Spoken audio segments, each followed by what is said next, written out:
The Homeowners Association president of Oakwood Estates thought she was a queen ruling over her personal kingdom. She thought she could slap a $10,000 fine on my property and simply watch me break down and pay it. She thought she was bullying just another quiet, submissive homeowner who was too scared to fight back. She made a catastrophic mistake. She didn't know that my day job involves hunting white-collar criminals and tearing apart offshore shell companies for the federal government. I am a forensic auditor. And Karen, that beautiful suburban house you love so much, it doesn't belong to you anymore. I didn't just fight your ridiculous ticket.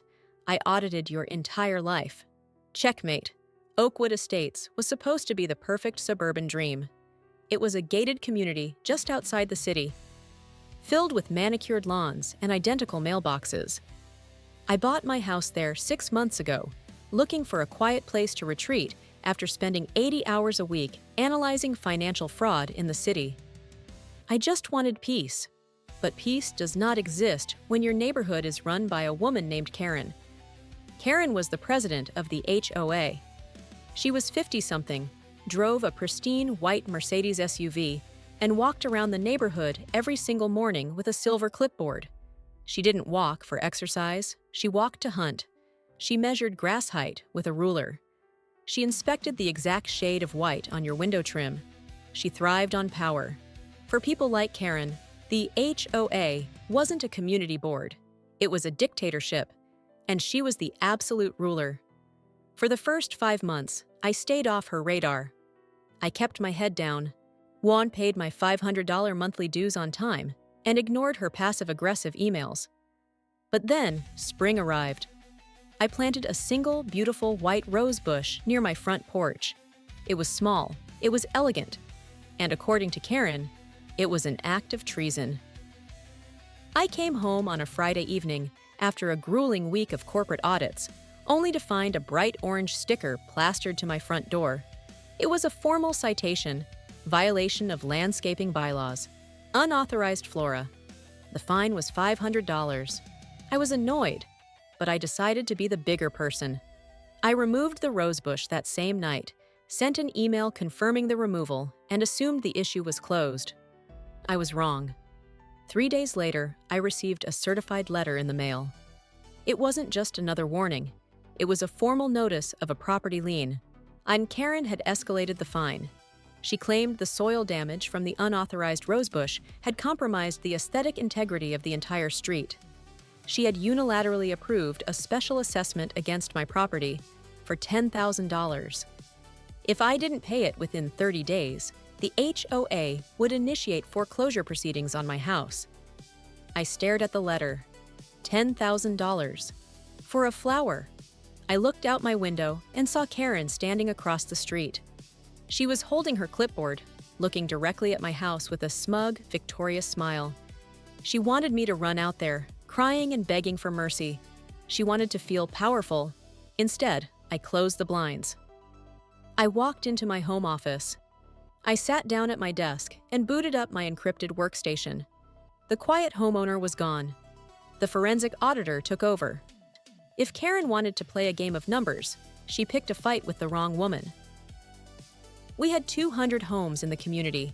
At $500 a month, the HOA was pulling in $1.2 million a year in revenue. That is a massive amount of cash for a neighborhood that only had to maintain a small community pool, some streetlights, and a front gate. So, where was all that money going? Under state law, any member of an HOA has the legal right to request the full financial records. The next morning, I sent a formal, legally binding request for the general ledger, the vendor contracts, and the bank statements for the last 3 years. Karen emailed me back within 10 minutes. Her tone was dripping with arrogance. She told me the records would cost a $500 administrative fee to print, hoping that would scare me away. I wired the money instantly. 3 days later, a massive cardboard box full of thousands of printed pages was dumped on my front porch. She thought dumping raw, disorganized data on me would overwhelm me. She thought I would look at the mountain of paper and give up. She clearly did not understand what I do for a living. I thrive in the chaos of raw data. I spent the entire weekend locked in my office. I scanned every single page into my optical character recognition software. I built a custom database. I cross-referenced the vendor tax ID numbers.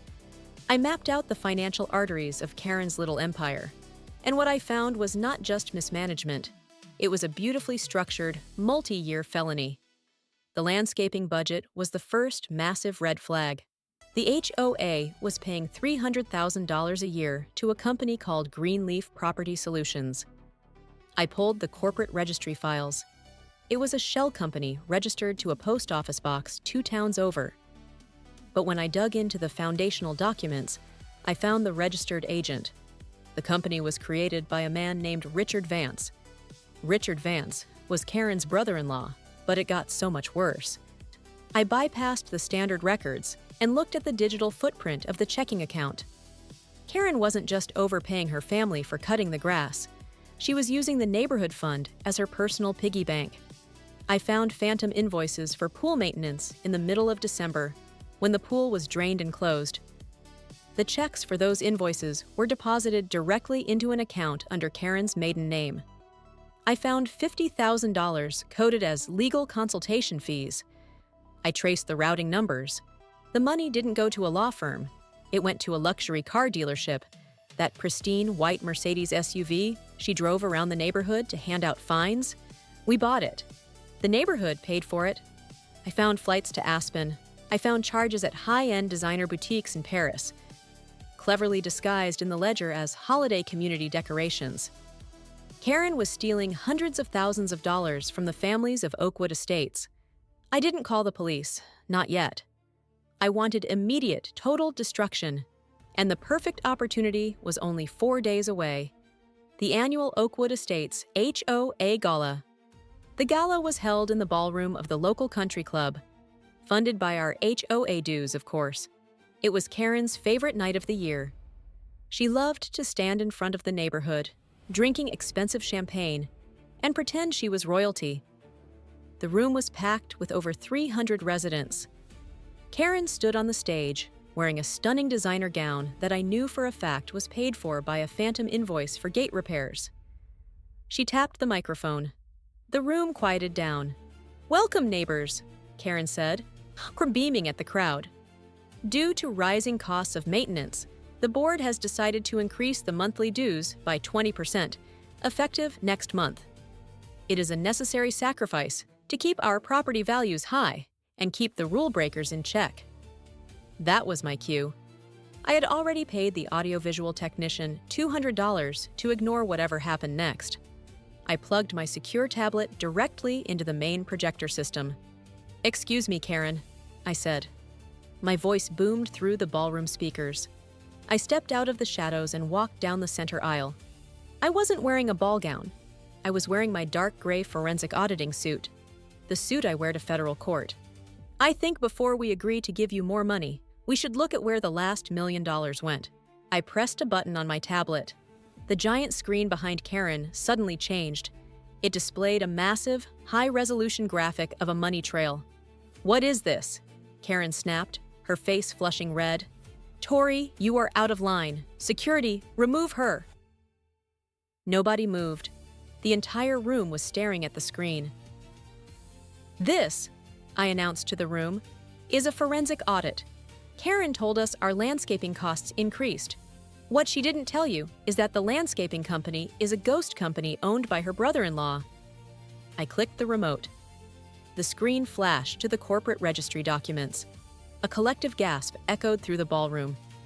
Karen dropped her champagne glass. It shattered on the stage. "Turn that off! You're lying!" she screamed. I didn't stop. I clicked again. The screen showed the phantom invoices side by side with her personal bank deposit slips. "Here is the $50,000 we paid for legal fees last year," I continued, my voice cold and steady. "It went directly to the Mercedes dealership. We bought her car. And those holiday decorations she claimed cost $30,000? I clicked one last time. It showed a side-by-side photo of Karen's Instagram posts in Aspen and Paris, perfectly matched with the dates and amounts stolen from the HOA Reserve Fund. "You didn't just overcharge me for a rosebush, Karen," I said. looking right into her terrified eyes. "You embezzled over $400,000 from this community. That is grand larceny, wire fraud, and tax evasion."